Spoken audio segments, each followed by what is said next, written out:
आप देख रहे हैं श्री हरि कृपा आश्रम चैनल। संस्थापक स्वामी श्री हरि चैतन्य पुरी जी महाराज।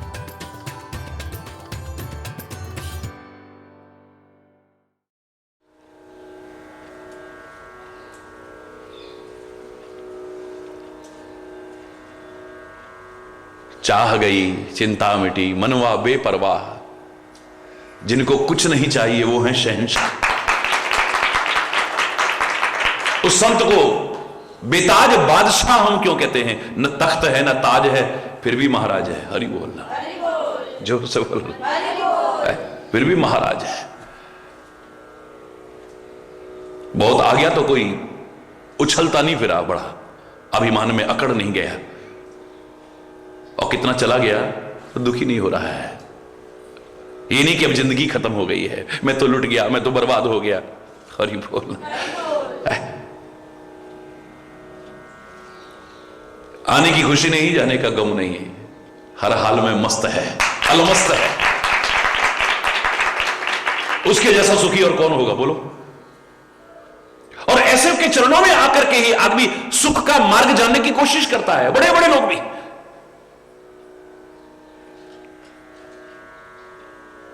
धन का अभाव दुख का कारण हो सकता है, पर सबसे बड़ा दुख नहीं है। संतान का अभाव किसी के लिए दुख का कारण हो सकता है। मैंने तो एक ऐसा भी परिवार, ऐसे ऐसे लोग भी देखे, मेरे मुझसे नहीं अच्छा लगता, लेकिन जब उनको देखा काफी आयु हो रहे, मैंने कहा भाई आप अपना परिवार आगे क्यों नहीं बढ़ा रहे हो? उत्तर आता है, महाराज जी फिर हम आपकी सेवा नहीं कर पाएंगे। वाह कमाल! एक के लिए संतान दुख का कारण बना हुआ है, दूसरे के लिए नहीं है।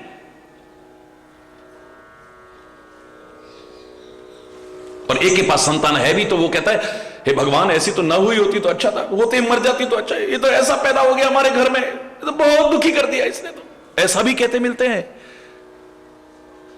हरि बोलना,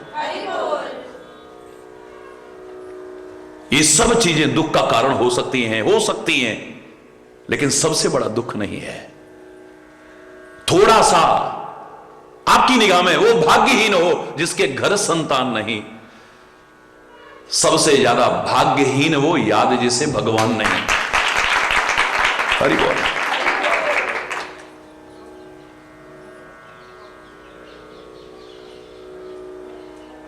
जहां संतोष आ गया, सुख ही सुख है। वो संतोष की प्रवृत्ति कहां से जागृत होगी? वो ज्ञान कहां से मिलेगा? विचार कहां से मिलेगा? विवेक कहां से मिलेगा? संतों की शरण में।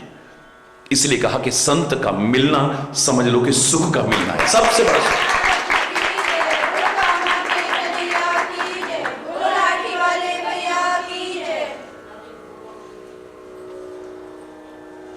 आनंद स्रोत बह रहा तो क्यों उदास है?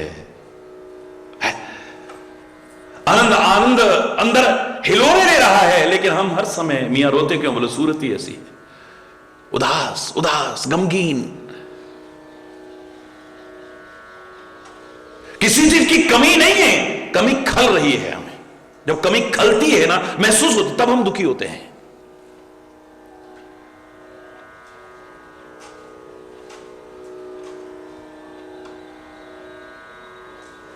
हरि बोल। असंत का मिलना दुख का कारण है, और संत का बिछुड़ना दुख का कारण है। संत जब दूर होता है तो समझ लो कि सुख दूर हो गया है, ऐसे लगता है प्राण ही निकल रहे हैं। और असंत मिलता है तो हमें दुख होता है। सच्चा संत मिल गया तो समझ लो कि सच्चे सुख का आधार मिल गया है।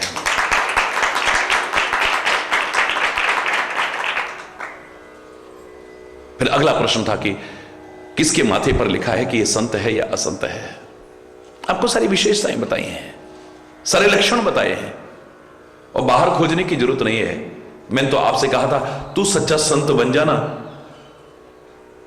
तो फिर यह प्रश्न अपने आप खत्म हो जाएगा कि कौन संत है कौन असंत है। तू पहचान सकता है, बिना संत बने तू संत को नहीं पहचान पाएगा।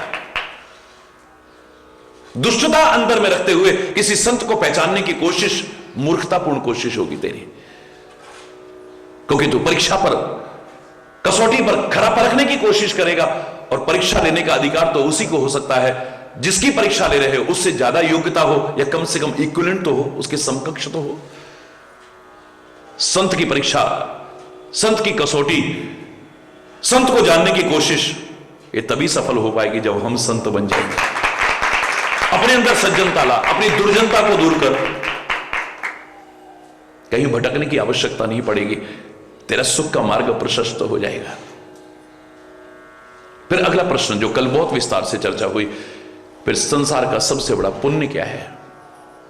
ये तो बहुत छोटी चीज पूछ ली, इसलिए महापुरुष कहते हैं खाली पुण्य की बात मत पूछो, ये पूछो कि सबसे बड़ा धर्म क्या है। मन से, वचन से, कर्म से अगर तू अहिंसा व्रत का पालन करता है, सोच लेना कि अहिंसा सबसे बड़ा धर्म है। अहिंसा परमो धर्म। लेकिन भ्रमित मत होइए, वेदों में, पुराणों में, उपनिषदों में, रामायण में, गीता में, भागवत में विभिन्न आपको भाव सामने जब नजर आएंगे तो लगेगा कि यह सबसे बड़ा धर्म है या यह सबसे बड़ा धर्म है। मानस के जिस प्रसंग को हम लेके चल रहे हैं उसी रामचरितमानस में सबसे बड़ा धर्म खाली अहिंसा को नहीं कहा है, यहां कहा परम धर्म श्रुति विदित अहिंसा।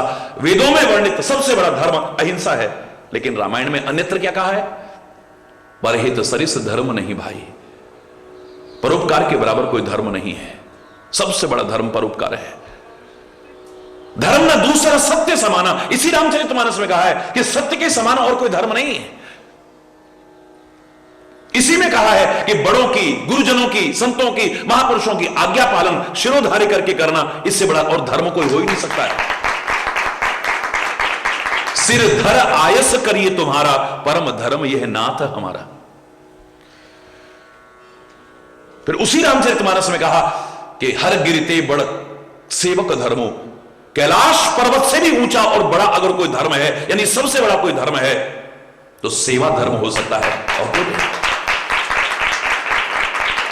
और इसमें जो अंतर्भाव उभर करके आ रहा है उसमें कहा कि राष्ट्र धर्म से बढ़कर के और कोई धर्म नहीं हो सकता है।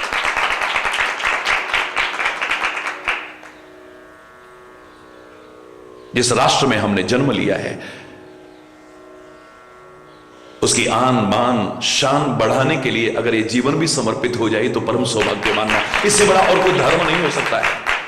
इसकी रक्षा में, इसकी आन बान शान बढ़ाने में सब कुछ भी अगर समर्पित करने का सौभाग्य मिल जाए, खुशकिस्मत माने हम अपने आप को। फिर सबसे बड़ा धर्म क्या हुआ? कहीं कहा यह सबसे बड़ा धर्म, कहीं कहा यह सबसे बड़ा धर्म, कहीं कहा यह सबसे बड़ा धर्म। इनमें से जो अच्छाई भी तू दृढ़ता से अपने जीवन में पालन करता है, तेरे लिए वही सबसे बड़ा धर्म है। तो माता पिता की सेवा को ही अपना आदर्श मान ले, दृढ़ता से उसी पर चल, पूरी तरह से, तेरे लिए वही सबसे बड़ा धर्म है। पुंडरीक ने तो विठ्ठल भगवान से भी कह दिया था कि जब तक मेरी सेवा पूर्ण नहीं होगी मुझे दर्शन नहीं करने आपके।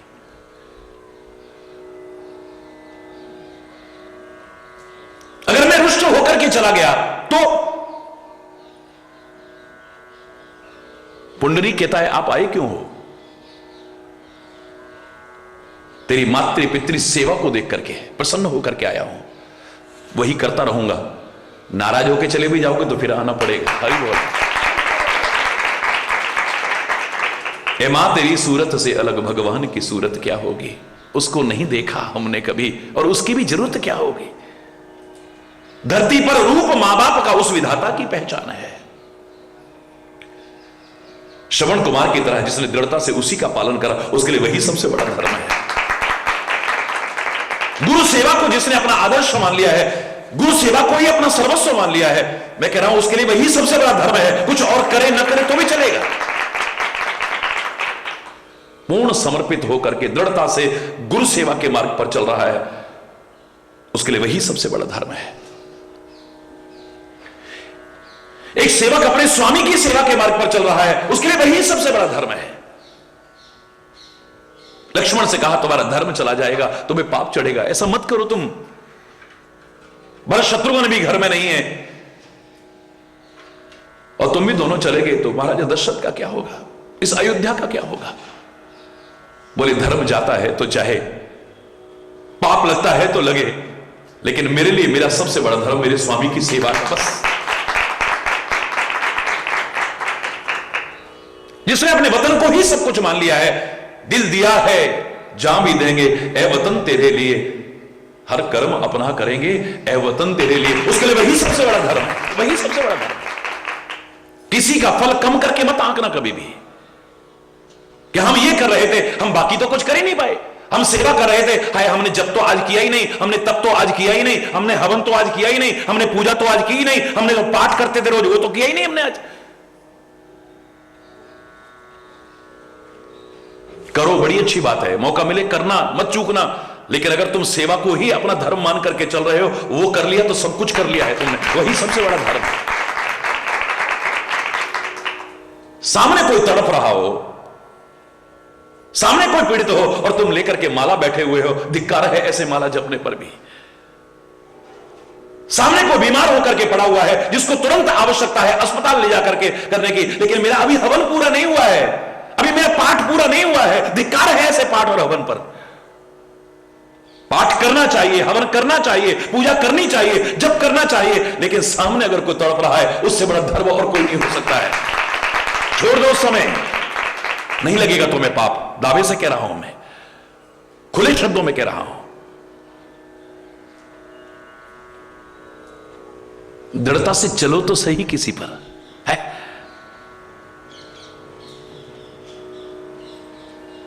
एक रब ने अगर गुरु भक्ति को अपना धर्म माना है तो चाहे गुरु स्वीकार कर, मैंने स्वीकार किया है ना। जब भी शिष्य की चर्चा होगी, एकलव्य को हम भूल नहीं सकते हैं, और जब गुरु की चर्चा होगी,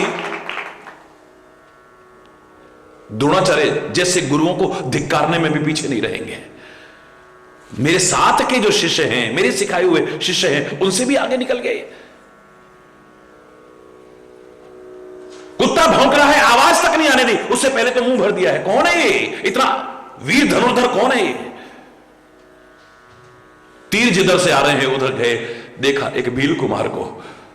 कौन हो तुम? गुरुदेव, एकलव्य हूं। गुरुदेव?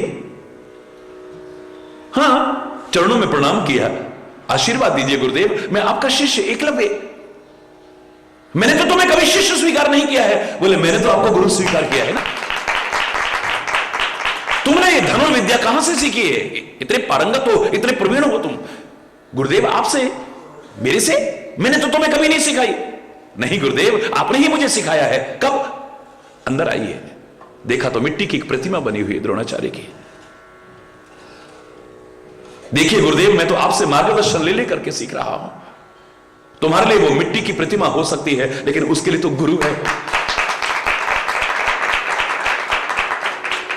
तुम्हारे लिए लकड़ी की चरण पादुका हो सकती है, लेकिन भरत के लिए तो राम साक्षात है।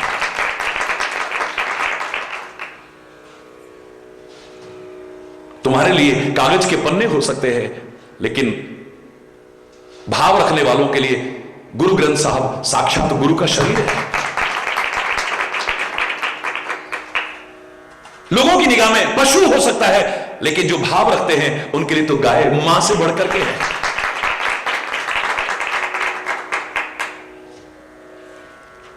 भाव जगत की दृढ़ता में जब हम आगे पहुंच जाते हैं ना,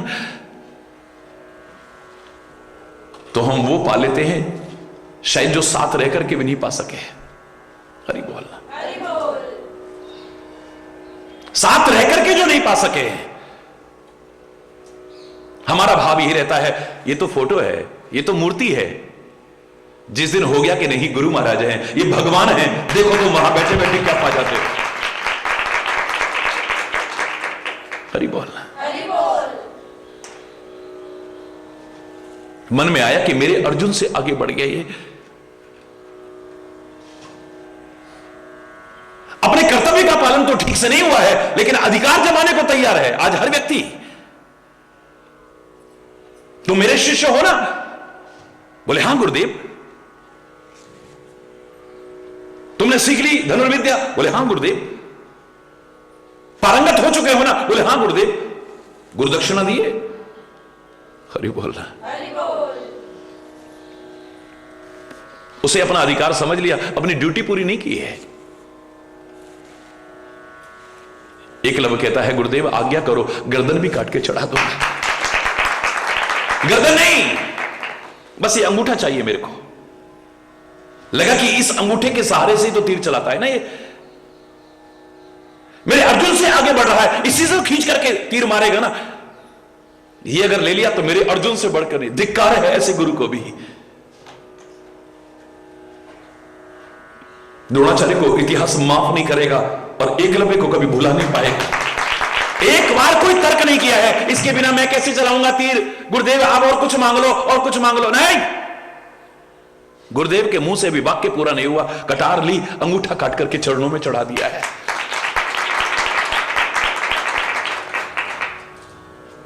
उसके लिए वही सबसे बड़ा धर्म है। हरि बोलना। तो अगला प्रश्न आता है कि मैं संसार का सबसे बड़ा पाप क्या है। या पुण्य पूछा तो धर्म बता दिया, पाप पूछा है तो पाप ही बता रहे हैं। ऐसा क्यों?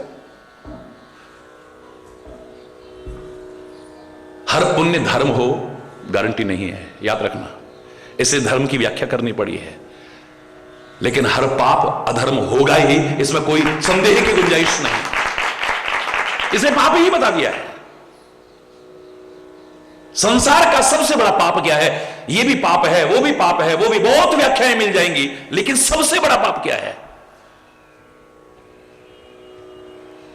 पर निंदा सम अघनागरीसा,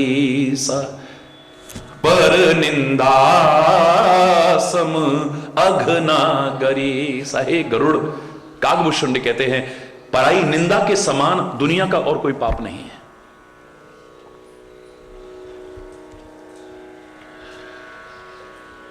रात दिन हम जब निंदा करते हैं, आलोचना करते हैं किसी की भी, किसी बात की भी, याद रखना धीरे धीरे जिस बुराई और विकृति के कारण हम निंदा कर रहे थे वो हमारे अंदर प्रवेश कर जाएगी, एक अंश तो जरूर करेगी। हमारा अपना चिंतन खत्म, अपना जो हम कर सकते थे वो खत्म।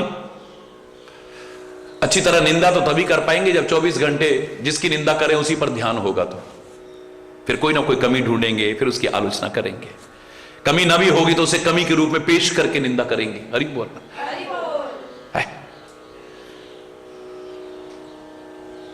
विचारशील कहते हैं कि हमारा तो भला कर गया वो निंदक जो है, वो तो यहां तक संकोच नहीं करते कहने में, निंदक नियरे राखिए आंगन कुटी छवाए। अपने खर्चे पर भी अगर अपने आलोचक रखने पड़े तो रख लेना दो चार। हरि बोलना। और वो जब आलोचना करें, तुम्हारी निंदा करें, तो विचार करना ये जो कह रहे हैं वो बुराई हमारे अंदर है तो नहीं। अगर है तो उसे दूर कर देना, नहीं है तो फिर परवाह मत करना। फिर तो ये भगवान को भी नहीं छोड़ते हैं, महापुरुषों को नहीं छोड़ते। तेरे लिए अगर कह दिया तो कौन सी बड़ी बात है। हरि बोलना। फिर दुखी मत हो, व्यथित मत हो, अंतरात्मा में झांक। दो विकल्प है जब कोई बुराई करे, कोई आलोचना करे, ये बुराई मेरे अंदर है तो नहीं। अगर है तो उसे दूर कर ले। तो कितना हमारा हितैषी हुआ वो निंदक, उसने जब बुराई की, हमने विचार किया, हमने उस कमी को जो हमारे अंदर थी दूर कर दिया। अरे जो हमारी सफाई कर जाए वो तो हमारा हितैषी है भाई, है? हरि बोलना। लेकिन जो निंदा कर रहा है, याद रखना, जो आलोचना कर रहा है, याद रखना, वो उस बुराई को अपने जीवन में प्रवेश दिला रहा है। मैंने अपना प्रैक्टिकल उदाहरण सुनाया था आपको। बचपन से लोगों ने बहुत मुझे प्यार दिया है, बड़ा सम्मान भी दिया है। उसके युग में था या नहीं मैं नहीं कहता, लेकिन मुझे बहुत प्यार और सम्मान दिया है लोगों ने, बाल्यावस्था से ही, कॉलेज में भी। आज की तो मैं चर्चा ही नहीं कर रहा हूं, सारा विश्व जानता है अब तो। कॉलेज में जब मैं पढ़ा करता था, गेट पर मेरी गाड़ी पहुंची और सब बड़े प्यार से मिलते थे। मेरे एक दो सहपाठी थे जो मेरे वहां पहुंचते ही, और यार, और मतलब क्या हाल है, और मतलब क्या हाल है, और मतलब क्या है। मुझे पता ही नहीं था, एक एक वाक्य में कई बार ये मतलब शब्द मेरे मुंह से निकल जाता था। तकिया कलाम जिसे कहते हैं, इंग्लिश में बोल रहे हैं तो आई मीन, बहुतों के देखते हैं आप, आदत होती है। मेरे मुंह से भी निकल जाता था। दूसरे की कमियों का एहसास हो जाता है, हमें अपनी कमियों का एहसास नहीं होता है। इतना लोग प्यार दे रहे हैं, इतना सम्मान दे रहे हैं, इतने उससे आदर से मिल रहे हैं, और चंद लोग जब ऐसा बोलते थे तो अटपटा तो लगेगा ना। तो मैंने सोचा ये ऐसा क्यों कह रहे हैं, ध्यान दिया तो पता लगा ये कमी तो मेरे अंदर है। ये जो मजाक उड़ा रहे हैं ये कमी तो मेरे अंदर है, मुझे बताने में संकोच नहीं है। 2 या 3 दिन भी नहीं लगे होंगे, मैंने सतर्क होकर के बोलना शुरू किया। जहां आवश्यक हो फिर वहां भी कंजूसी से निकलता था। हरि बोलना, मेरी आदत सुधर गई। उसके बाद किसी ने नहीं कहा, लेकिन 10 वर्ष बाद वो लोग इस वेश में मेरे दर्शन करने आए, आंखों से आंसू बहा रहे थे, बड़ा सम्मान दिया उन्होंने। लेकिन मैंने ध्यान दिया जब वो बोल रहे थे तो बार बार उनके मुंह से मतलब निकल रहा था, आई मीन निकल रहा था। 10 वर्ष बाद भी उनके चिढ़ाते चिढ़ाते मेरी आदत तो सुधर गई, पर चिढ़ाते चिढ़ाते उनको आदत पड़ गई। बुराइयां तुम्हारे अंदर प्रवेश कर जाएंगी, याद रखो। रात दिन जब तुम किसी की बुराइयों का विचार करोगे, चिंतन करोगे और वर्णन करोगे, तुम्हें आदत पड़ जाएगी उन चीजों की। हमारे शास्त्र कहते हैं पुराने जमाने में एक बुरी प्रथा थी, समाज का एक वर्ग अपने सिर पर मैला ढोता था, आज भी कई जगह पर है ये। एक टोकरे में सारी गंदगी को भरता था और दूर ले जाकर के उस टोकरे को पलटता था। वो कहते हैं जैसे वो व्यक्ति अपने टोकरे में गंदगी को भरता है और दूर लेकर के उसे फेंक देता है, कितना भी झटक ले गंदगी का एक अंश या दुर्गंध उसके अंदर तो रह जाएगी। ऐसे ही दूसरों की बुराई रूपी गंदगी को आप अपने मन और मस्तिष्क के टोकरे में रखोगे, मन और मस्तिष्क के टोकरे में रखोगे, और जिन्हें निंदा प्रिय है, आलोचना प्रिय है, उनके सामने कितना भी वर्णन कर लेना, लेकिन एक बुराई का अंश तो तुम्हारे अंदर भी रह जाएगा। आप दूसरों की बुराई रूपी गंदगी को अपने मन और मस्तिष्क के टोकरे में डालो। जिनको गंदगी ही प्रिय है, बुराइयां ही प्रिय है, निंदा चुगली प्रिय है, उनके सामने जाके अपने इन टोकरों को कितना भी उलट लेना।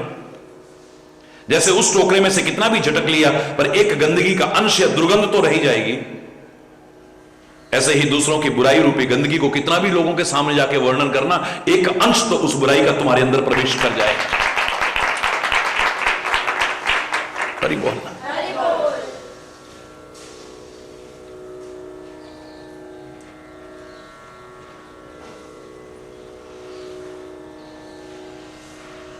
ढोंग और पाखंड पर कितना भी प्रहार किया कबीर ने। कबीर जैसे महापुरुषों का ऋण यह समाज चुका नहीं सकता है, लेकिन इस बात को भी नकार नहीं सकते। जिसको देखा उसकी बुराई, जिसको देखा उसकी कमी, जिसको देखा उसकी कमी कबीर ने कही, पर अंत में जाके क्या कहा? बुरा जो देखन में चला, बुरा न मिले कोई, जो दिल खोजा अपना मुझसे बुरा न हो। ढूंढना चाहोगे तो तुम्हें अच्छाइयां भी नजर आ जाएंगी, ढूंढना चाहोगे तो तुम्हें बुराइयां भी नजर आ जाएंगी। तुम दोष दृष्टि बना लो, भगवान को आपके सामने खड़ा कर दिया जाए, अब वहां भी कमियां निकाल के दिखा दोगे। भगवान के और अवतारों को छोड़ो, मर्यादा पुरुषोत्तम जिन्होंने कदम कदम पर मर्यादाओं का पालन किया, दोष दृष्टि आपकी अगर है, आपके सामने उनको भी खड़ा कर दिया जाए तो क्या कहोगे? मर्यादा पुरुषोत्तम बाली को चुपके मार दिया, मर्यादा पुरुषोत्तम गर्भवती सीता को जंगलों में भटकने को छोड़ दिया, मर्यादा पुरुषोत्तम बताओ नारी को ही हमेशा परीक्षा से क्यों गुजरना पड़ता है? अग्नि परीक्षा ले रहे हैं उसकी। अरे बोलना, काहे की मर्यादा पुरुषोत्तम शंभू का वध कर दिया, काहे की मर्यादा? काहे भगवान तक में से कमियां निकाल दोगे जब दोष दृष्टि बन जाती है। तो तुम दोष दृष्टि बनाओ, तुम्हें हर जगह बुराई के अलावा कुछ नजर ही नहीं आएगा, और भौरे और मधुमक्खी की तरह गुणग्राही बन जाओ, तुम्हें अच्छाई के अलावा कुछ नजर ही नहीं आएगा।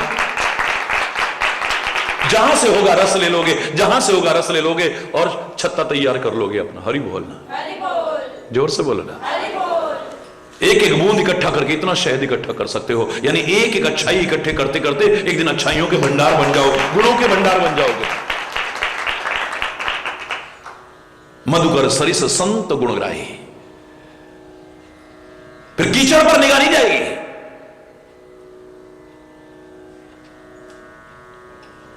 वहां रहने वाली जोंक पर निगाह नहीं जाएगी,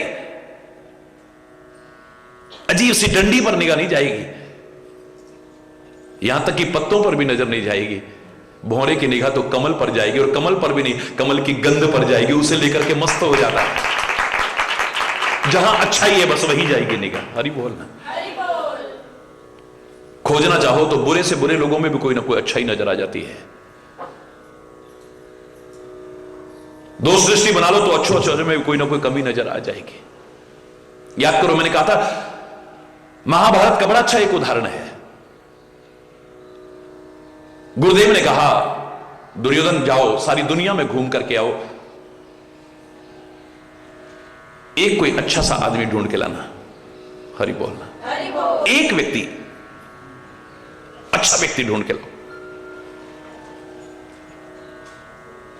धृतराष्ट्र से कहा कि तुम भी आओ, और बेटा तुम भी सारी दुनिया में घूम करके आओ, एक व्यक्ति ढूंढ के लाओ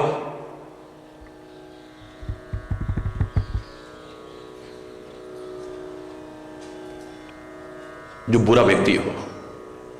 तुम एक व्यक्ति ढूंढ के लाओ जिसमें कोई बुराई ना हो। और धृतराष्ट्र, क्षमा चाहूंगा, युधिष्ठिर तुम एक व्यक्ति ऐसा ढूंढ के लाओ जिसमें कोई अच्छाई ना हो। दुर्योधन ऐसा व्यक्ति ढूंढ के लाओ, बुरा अच्छा व्यक्ति जिसमें कोई बुराई ना हो। अब तुम ऐसा व्यक्ति ढूंढकर जिसमें कोई अच्छाई ना हो। तो कह रहे हैं दोनों के सारी पृथ्वी पर घूम के वापिस आ गए, पर खाली हाथ आए। दुर्योधन तुमको भेजा था ऐसा व्यक्ति ढूंढ करके लाना जिसमें कोई बुराई ना हो। बोले हाँ महाराज, मैं गया, मैं तो सीधे संतों के पास गया, महापुरुषों के पास गया, बड़े पुण्यात्माओं के पास गया, पर कोई गलत व्यक्ति ढूंढ के ना ले जाऊं। उनको करीब रह करके देखने लगा, मुझे वहां भी कोई ना कोई बुराई नजर आ गई, इसलिए खाली हाथ आ गया हूं। युधिष्ठिर तुम खाली हाथ क्यों आए? बोले आपने यही तो कहा था जिसमें कोई अच्छाई ना हो ऐसा व्यक्ति ढूंढ के लाना। मैं तो सीधा जिनको लोग दुष्ट मानते थे, अधम मानते थे, निकृष्ट मानते थे, पापी मानते थे, दुरात्मा मानते थे, अधर्मी मानते थे, मैं तो सीधा उनके पास गया। इनमें तो कोई अच्छाई होगी नहीं, पर गलत व्यक्ति ढूंढ के ना ले जाऊं, इसलिए करीब से देखने लगा, मुझे तो वहां भी कोई ना कोई अच्छाई नजर आ गई, इसलिए खाली हाथ लौटाया। एक को बुरे लोगों में भी कोई ना कोई अच्छाई नजर आ रही है, एक अच्छों में से भी कोई ना कोई बुराई ढूंढ रहा है। हरि बोलना। तुम्हारी आंख पर कौन सा चश्मा लगा है, सामने वाले के कपड़ों का रंग उस पर निर्भर करता है। मेरे बच्चों, काला चश्मा लगा के अगर तुम बैठो और सामने कितना भी श्वेत वस्त्रधारी बैठा हो, तुम्हें काले ही नजर आएंगे। हरि बोलना। नीला चश्मा लगा लोगे तो नीले ही नजर आए, लाल चश्मा लगा लोगे लाल ही नजर आएंगे। तुम्हारी आंखों की दृष्टि क्या है, सृष्टि उसी पर निर्भर करती है, कैसी नजर आएगी आप। जब दूसरों के दोष देखने की आदत हो जाती है तो अपने जीवन को संवारने का भाव खत्म हो जाता है। याद रखना, अपने दोष नजर नहीं आते हैं, क्योंकि दूसरों के दोष हम कब देखते हैं, जब अपने आप को श्रेष्ठ समझते हैं। अंतर्भाव है इसमें कि हम अपने आप को श्रेष्ठ समझते हैं, तभी तो किसी को निकृष्ट समझ रहे हैं। हम अपने आप को अच्छा समझते हैं, तभी तो किसी को बुरा समझ रहे हैं। हम अपनी अच्छाइयों का अभिमान करते हैं, तभी तो किसी की बुराई कर रहे हैं। काश ये भाव आ जाता तो फिर किसकी बुराई करते हैं हम, किसकी निंदा करते हैं हम, कि बुरा जो देखने में चला बुरा ना मिले कोई, जो दिल खोजा अपना मुझसे बुरा ना होए। कबीरा तेरी झोंपड़ी गलकटियन के पास, करेगा सो भरेगा, तू क्यों होए उदास है? जो कर रहा है वो भर लेगा, तू काहे को परेशान हो रहा है? तू अपना जीवन संवारना। अपनी निबेड़ तेनु होर नल की, पंजाब में बड़ी अच्छी कहावत है, अपनी निबेड़ तेनु होर नल की, गठरी संभाल तेनु चोर नल की। तो अपने आप को देख, औरों को देखते देखते अपना क्यों टाइम बर्बाद कर रहा है तू? हरि बोलना। वहां के बस अड्डे पर तो बड़े चोर हैं, वहां के रेलवे स्टेशन पर बड़े चोर हैं। अरे उनकी चर्चा करने के बजाय तू अपनी गठरी को संभाल के रखना, वहां ध्यान देने की आवश्यकता नहीं। सावधानी हटी तभी तो दुर्घटना घटी ना। हरि बोल।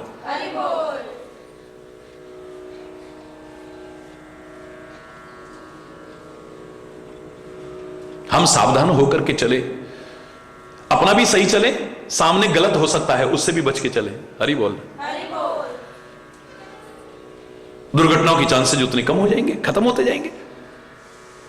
हम सही चले इतना ही पर्याप्त नहीं है, सामने गलत से बच करके भी चले। लोग बड़ा उठपटांग आते हैं, बड़ा उठपटांग, अरे काहे को चक्कर में बढ़ रहा है, सारा दिन में लाखों रास्ते में लंबे सफर में जा रहे हो, गाड़ियां मिलेंगी, किस किस की बुराई करेगा तू? अपने आप को सही रख के चल, निकल जा, सफर पूरा कर तू। कहां झुंझलाता फिरेगा, लड़ता फिरेगा, देख के नहीं चलते क्या? किस किस से लड़ेगा तू? है किस किस से लड़ेगा? सबको पता है कि हां सड़कों का क्या हालत है, सब जानते हैं, कौन नहीं जानता है? तू आराम से चल, संभाल के चल, देख के चल, दिक्कत ही नहीं है। हमारी स्थिति क्या है, हम दोषारोपण कहीं ना कहीं कर देते हैं, अपनी कहीं कमी हो गई, हमारा उस पर ध्यान नहीं रहता है। हरि बोल। ये उंगली जब भी किसी की ओर उठेगी ना, किसी की तरफ भी, एक उंगली उधर उठती है तो 3 उंगलियां, एक अंगूठा ये अपनी तरफ आता है। कमी देखनी है, दोष देखने तो अपने देखो, औरों की नहीं। और ऐसा कौन है जिसमें कोई कमी ना हो? है कोई? कोई कमी ना हो फिर तो भगवान ही ना हो गया। हरि वो बोल रहा है, जोर से बोल रहा है। अनुपात का फर्क हो सकता है, एक ने अच्छाइयां इतनी बढ़ा ली हैं, एक ने बुराइयां इतनी बढ़ा ली हैं, अनुपात का अंतर हो सकता है। एक व्यक्ति प्रयास कर करके इतनी कमियों को दूर कर लेता है, अभी गिनी चुनी रह गई होगी, उनको भी दूर कर लेगा।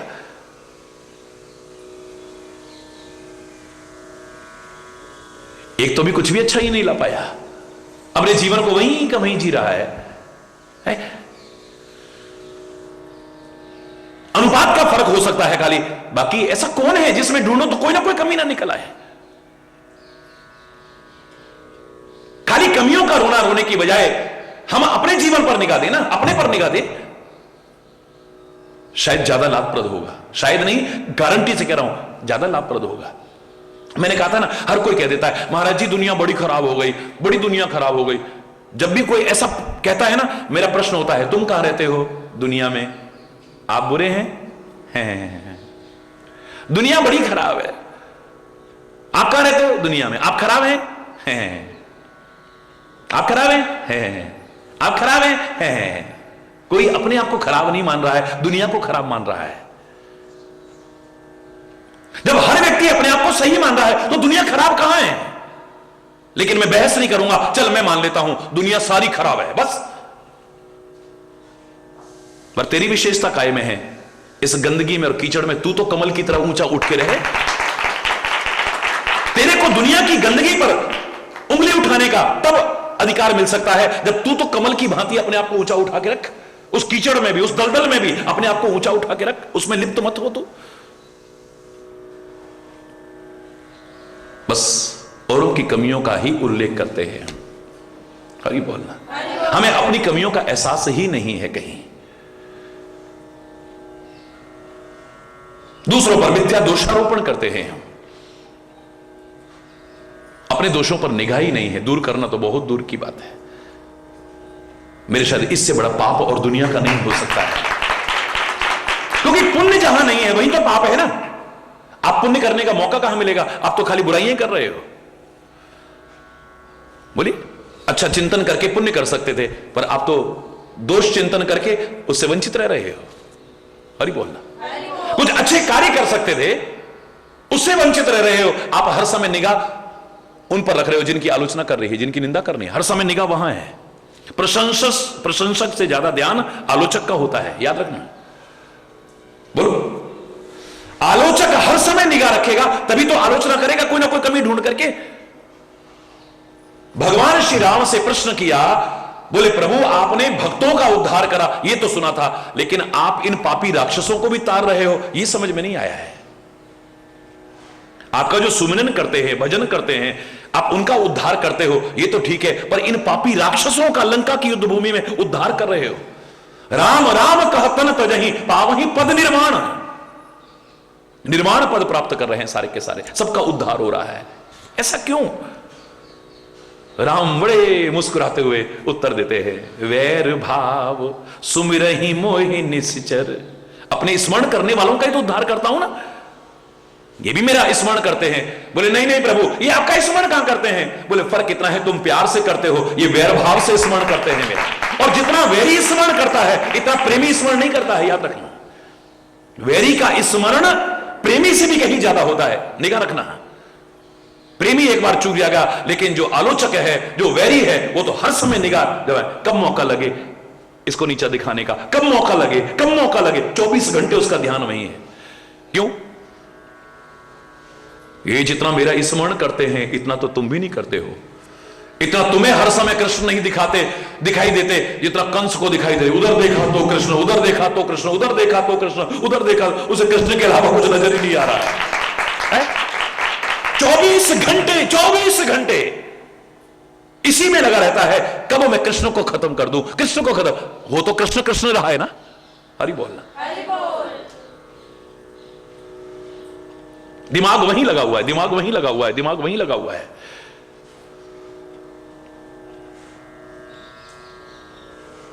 लेकिन जब तुम औरों पर निगाह रखोगे, अपने आप को भूल जाओगे, अपने आप को नहीं पहचान पाओगे, बहिर्मुख हो जाते हो, तुम्हें अंदर की आवाज ही सुनाई नहीं देगी। जब तुम बहिर्मुख होते हो, अस्त व्यस्त होते हो, घड़ी की टिक टिक टिक टिक कान के पास चलती है, लेकिन तुम्हें सुनाई नहीं देती है। जब बाहर से ध्यान हटाओ, शांत हो, नीरव वातावरण हो, वही टिक टिक टिक टिक टिक टिक जो नहीं सुनाई दे रही थी अब आराम से सुनाई दे रही है। ऐसे ही तो बहिर्मुख न हो, औरों की तरफ ना, थोड़ा अंदर झांक, शांत हो, निष्पक्ष अंतरात्मा का विचार कर। तेरे को अपने अंदर से जो आवाज आ तो रही थी लेकिन सुनाई नहीं दे रही थी, अब सुनाई देने लगेगी। वो तुझे बताएगी कि औरों को तू क्या समझता है, लेकिन तू क्या है। अगर कमियां हैं तो इन्हें दूर कर, अपने जीवन को आगे बढ़ाने की कोशिश कर, फिर देख क्या आनंद आता है।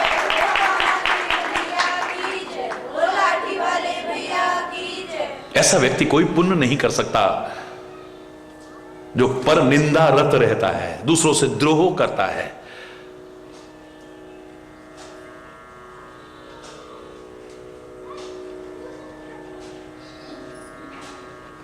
दूसरों पर निगाह। समाचार तू जगत के पढ़े सुने दिन रात,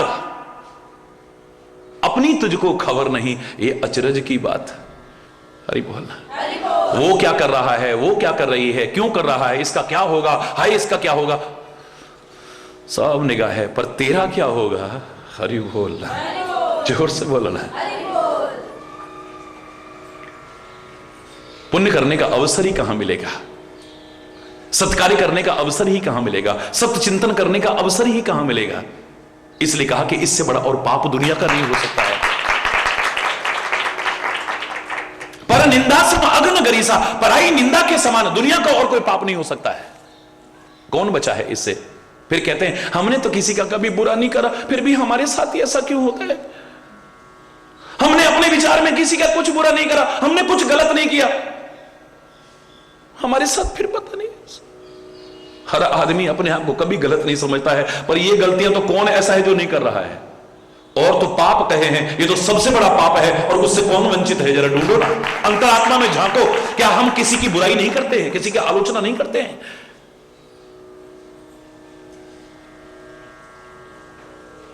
पत्थर मार रहे थे एक नारी को, ईसा मसीह वहां से निकल रहे थे, उन्होंने देखा लहू लुहान हुई पड़ी। क्यों मार रहे हो इसको पत्थर, इस अबला को पत्थर क्यों मार रहे हो? तुम नहीं जानते हो ये बहुत बुरी औरत है, इसने समाज को विकृत कर रखा है, बहुत बुरी है, गलत कर्म करती है। यीशु कहने लगे मारना पत्थर, इसको क्या मुझे भी मारना? पर पहला पत्थर वो मारना जिसने कभी जीवन में कुछ गलत न किया हो, जिसने कभी जीवन में कुछ गलत ना किया हो, अंतरात्मा से सोच करके पहला पत्थर वो मारना, फिर इसको नहीं मुझे भी मारना, कोई दिक्कत नहीं। पर अंदर झांका तो कौन ऐसा है जिससे कभी कोई कमी ना हुई हो, जिसमें कोई बुराई ना हो, जिसमें कोई दोष ना हो। एक खिसका, दो खिसके, तीन खिसके, धीरे धीरे खाली वो रह गई है और यीशु रह गया, कोई नहीं बचा है, सब चले गए।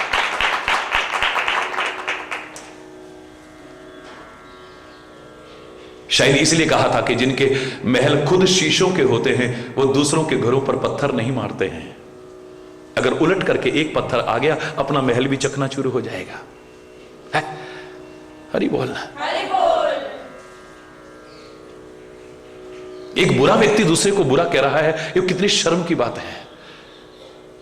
अपने जीवन को अच्छा बना लिया होता फिर बुरा कहता तो कोई बुरी बात नहीं थी, लेकिन मैं कहता हूं चैलेंज करके अगर तुम अच्छे बन गए तो दूसरों की बुराई पर तो फिर ध्यान ही नहीं जाएगा। तेरे भावे जो करे भला बुरा संसार, नारायण तू बैठ के अपना भवन बुहार। उसके घर गए, बड़ी गंदगी, पता नहीं औरतें क्या करती हैं, उसके घर में इतनी गंदगी, उसके घर में इतनी गंदगी। तेरा घर साफ है? हरि बोल। तेरा घर साफ है? क्या करें, छोटे छोटे बच्चे हैं ना, कितना भी साफ कर लो, फिर दूसरे के घर की बुराई क्यों कर रहा है? हरि बोल। वो स्कूल से कितना समझाया, स्कूल से आते हैं तो किताबें वहां फेंकते हैं, बस्ता वहां फेंकते हैं, जूते वहां फेंकते हैं, ये करते हैं। मैं तो बहुत सफाई करती हूं, लेकिन रह तो नहीं पाई ना। जब तेरा घर खुद साफ नहीं है, दूसरों का घर गंदा है, ये कहने का अधिकार तेरे को किसने दे दिया है? मजा तब है तू अपने घर की सफाई कर, लाभदायी होगा। तेरे भावे जो करे भला बुरा संसार, नारायण तू बैठ के अपना भवन बुहार। अपने घर की सफाई कर ले पहले, और जब तू अपने घर की सफाई करेगा ना, तेरे को कहना नहीं पड़ेगा तुम्हारा घर गंदा। तुम्हारे घर कोई आएगा ना, देखेगा साफ सुथरा, उसे भी अच्छा लगेगा, वो भी घर में चर्चा करेगा, देखो उसके घर गए थे, कितना साफ था, कितना अच्छा लग रहा था। अरे हमारे घर कोई आए, वो भी गंदा नहीं लगना चाहिए, साफ सुथरा होना चाहिए। बिना सिखाए, बिना आलोचना किए तुम प्रेरक बन गए हो, उदाहरण बन गए हो, प्रेरणा के स्रोत बन गए हो तुम। एक बच्चा जो टॉप करता है कॉलेज में, उसे कहने की आवश्यकता नहीं है तुम पढ़ते नहीं हो, तुम पढ़ते नहीं हो। बिना कहे वो एक प्रेरणा का स्रोत बन गया है। घर घर में चर्चा, अबे नालायको उसको देखो, कॉलेज टॉप किया है उसने, अरे नालायको एक वो है, देखो कितने अच्छे नंबर लाया है। और तुम, लोग अपने आप चर्चा करेंगे, तुम्हें कहने की आवश्यकता नहीं है। कई बार व्यक्ति अपने अच्छे आचरण से बिना उपदेश दिए भी प्रेरणा का स्रोत बन जाता है। हरि बोल। एक उदाहरण बन जाता है, जहां तहां चर्चा होती है। हरि बोल। पाप का उल्टा तो है ना पुण्य। जब पुण्य तुम कर ही नहीं पाओगे, तुम्हारे पास टाइम कहां है? तुम्हें तो टाइम इसी में कि वो क्या कर रहा है, वो क्या कर रही है, वो कैसा, वो ऐसा, वो ऐसी, वो ऐसा, इसी में लगे हो तुम तो इससे बड़ा पाप और क्या हो सकता है?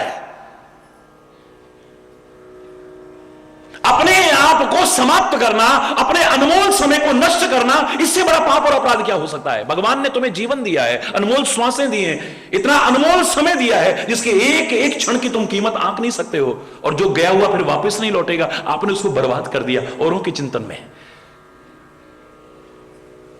परमात्मा की दी अनमोल नियामतों के महत्व को नहीं तुमने समझा, समय बर्बाद किया, जीवन बर्बाद किया, चिंतन बर्बाद किया, सब कुछ बर्बाद किया। इससे बड़ा पाप और अपराध क्या हो सकता है दुनिया में? बहुत तरह के पाप तुम्हें चर्चा करने में आ जाएंगे, ये भी पाप है, ये भी पाप है, ये भी पाप है, ये भी, लेकिन ये सबसे बड़ा पाप है अपनी जिंदगी को संवारने की कोशिश न करना, अपने जीवन को निरर्थक करके चला जाना। मैंने कल क्या कहा था आपसे, दिया सलाई की वो तीली मत बनना जो बुझने से पहले कम से कम एक दीप ना जला जाए, और उस दीप में वो शक्ति और सामर्थ्य ना भर जाए कि दीप से दीप जला करके दिवाली का प्रकाश फैल जाए चारों ओर। प्रार्थना तो करना ही, हे नाथ अब तो ऐसी कृपा हो ये जीवन निरर्थक जाने ना पाए, लेकिन प्रयास भी तो करो। God helps those who help themselves. खुद कोशिश तो करो तुम, परमात्मा भी तुम्हारी सहायता करेगा, और तुम्हें सहायता दे रहा है। वो आत्मा के मार्गदर्शन के द्वारा दे रहा है, महात्माओं के मार्गदर्शन के द्वारा दे रहा है, ग्रंथों के मार्गदर्शन के द्वारा दे रहा है। तुम्हें कितनी बड़ी कृपा कर रहा है वो।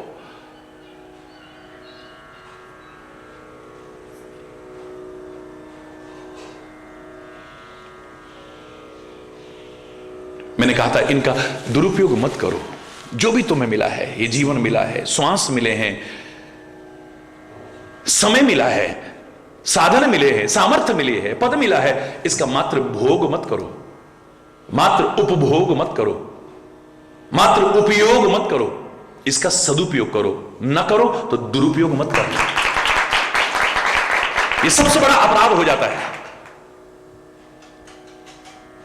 पर निंदा सम अघ नगरी सा,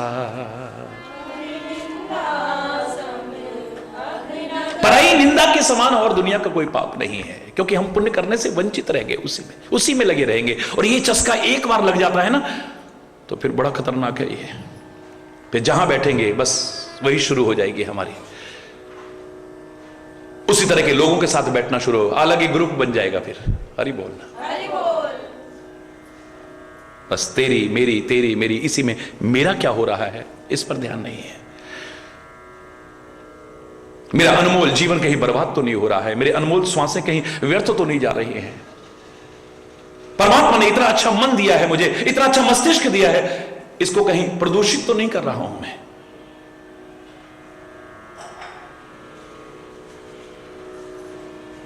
किस किस की निंदा के क्या दुष्परिणाम है, कल जरूर चर्चा करेंगे। आज यहीं पर अगर कोई गलत शब्द निकला हो उसके लिए क्षमा चाहता हुआ अपनी वाणी को विराम दूंगा। एक बार जोर से बोलेंगे, धर्म की, अधर्म का, प्राणियों में, विश्व का, गौ माता की, भारत माता की, गंगा माता की, संत समाज की, भारत की देवियों की, भक्त समाज की,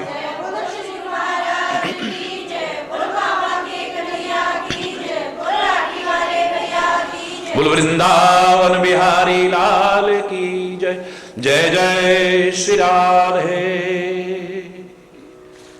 श्याम राम।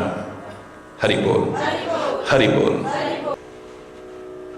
एक भजन के लिए बच्चे प्रार्थना कर रहे थे तो बोलते हैं मिलकर के, डरते रहो यह जिंदगी बेकार ना हो जाए, डरते रहो यह जिंदगी बेकार ना हो जाए,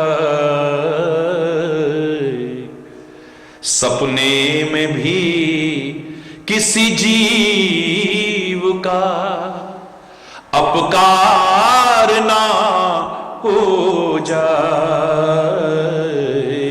सपने में भी किसी जीव का अपकार ना हो जाए, डरते रहो यह जिंदगी बेकार ना हो जाए, डरते रहो यह जिंदगी।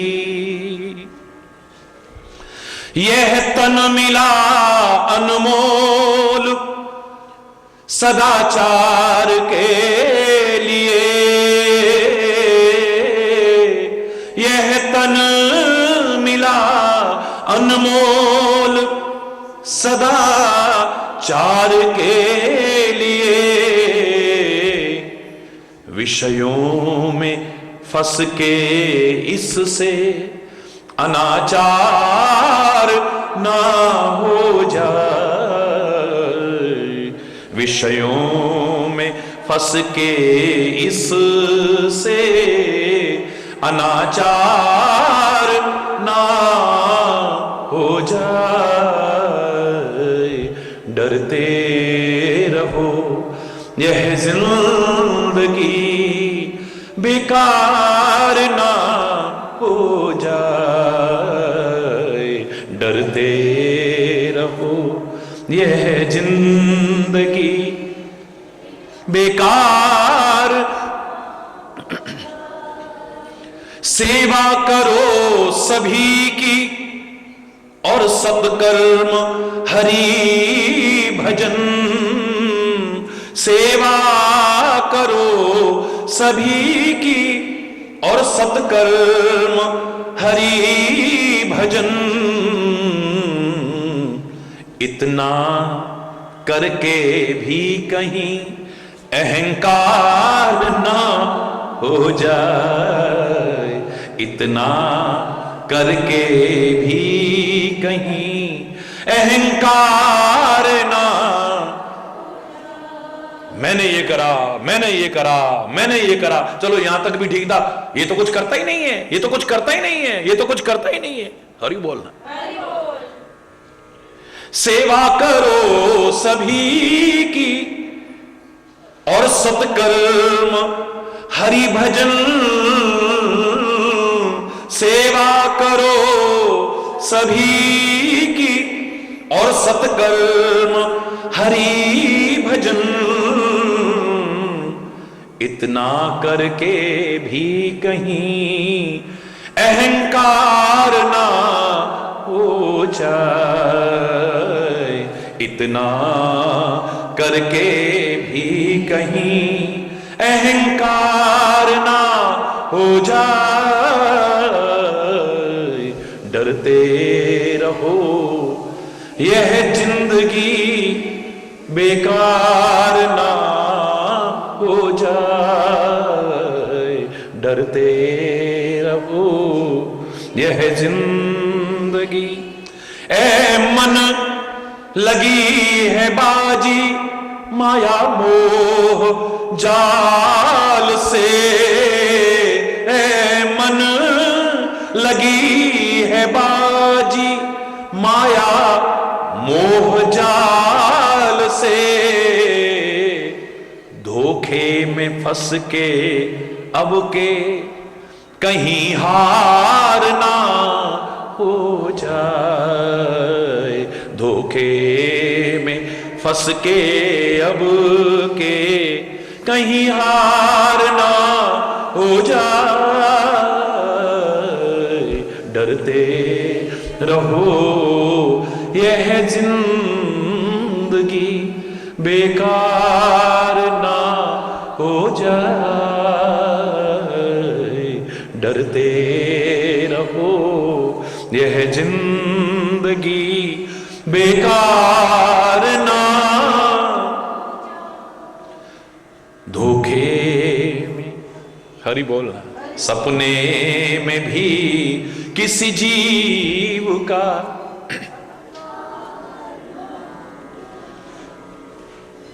सपने में भी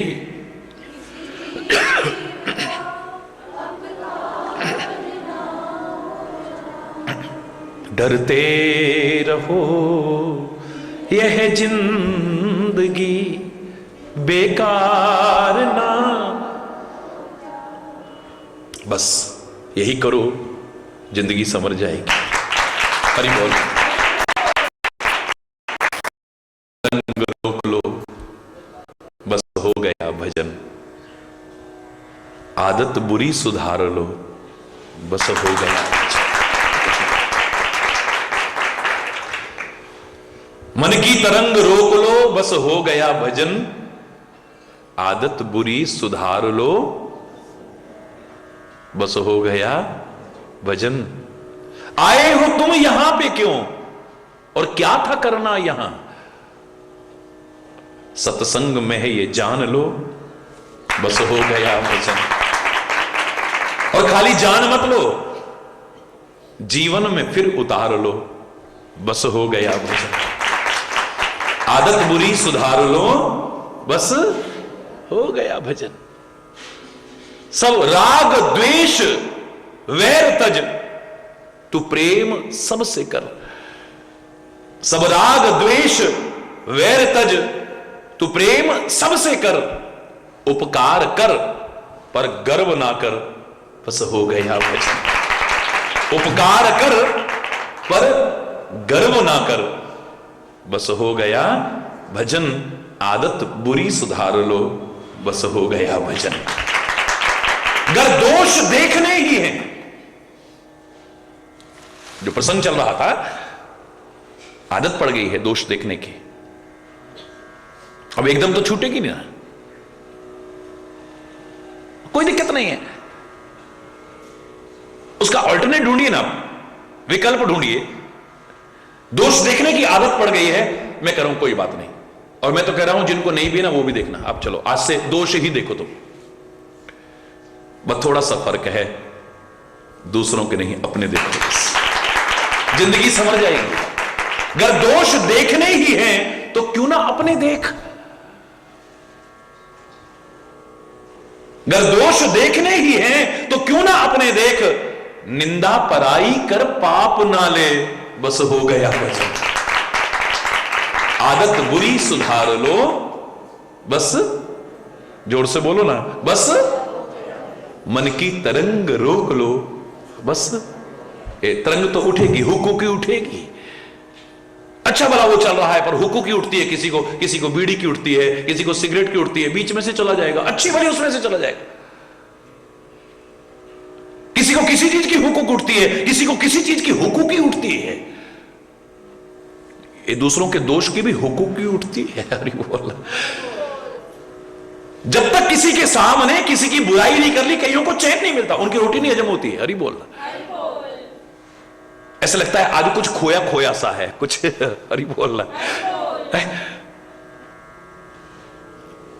बस ये जो तरंग उठती हैं इनको रोक लो, हो गया भजन। आदत बुरी सुधार लो, बस। मेरे शायद एक वाक्य भी जिंदगी संवार सकता है, ये भी अगर अपना लो तो। आदत बुरी, और क्या बुरी आदत है एवरीबॉडी नोज, बताने की आवश्यकता नहीं है। क्योंकि दूसरों की बुराई आप तभी तो करते हो जब आप ये जानते हो कि बुरी आदत क्या होती है। उसकी बड़ी बुरी आदत है, उसकी बड़ी बुरी आदत है, दूसरों के लिए कहते हो तो तुम्हें नहीं पता कि बुरी आदत क्या होती है, क्यों पूछना पड़ रहा है। उसकी बड़ी आदत खराब है, उसकी बड़ी आदत खराब है, इसका तात्पर्य तुम्हें मालूम है खराब आदत क्या होती है और अच्छी आदत क्या होती है। बस दूसरों के लिए पता है, उसे अपने लिए पता कर लो। धर्म की अधर्म का, प्राणियों में विश्व का, गौ माता की, भारत माता की, गंगा माता की, संत समाज की, भारत की देवियों की, भक्त समाज की।